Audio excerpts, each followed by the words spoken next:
Okay. We're going to fix something, show them what we're working on. This is our 66 Galaxie we just picked up. The guy I bought it from said it had a brake bleeding issue and couldn't get the brakes to bleed. Well, we got it home, got to messing with it, and figured out through Brian's quick thinking, because he was the one working the pedal, that when he let go of the pedal, we mysteriously started getting fluid at the back. We still never got anything at the front. So I got up and was looking at where the master cylinder, the booster, everything goes together, and then on the Fords they have the pivot bracket. Got to looking, we got talking to Brian, and he goes, man, this thing feels like it moves literally an inch, maybe a little more than that, and just gets solid.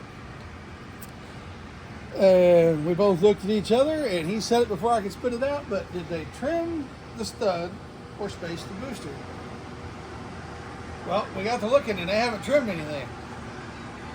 And so we pulled, come over here and show them, we pulled the booster off with just the master cylinder still hooked up. I cracked the bleeder valve on the caliper. Brian pushed on the board the master cylinder, and we amazingly have fluid. So what's happening is whoever put this together, who shall remain nameless because I don't want to offend the guy I bought it from because he still owes me some parts,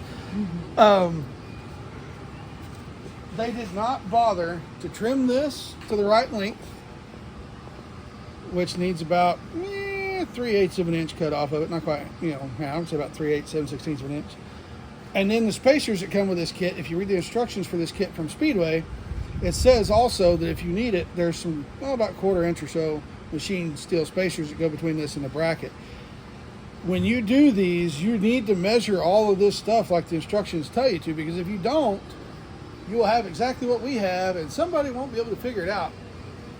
Because basically what it's doing is it's already, when you bolt everything up, it's already applying the brakes because you can't release anything.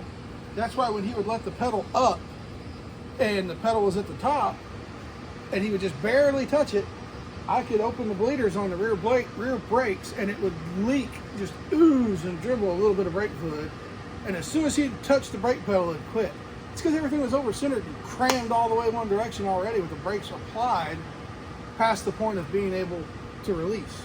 So when you do one of these kits, people, you've got to read the instructions and trim the studs off, space what you need to space, do it the right way, because if not, you're going to end up with weird stuff and nobody else is going to be able to figure it out.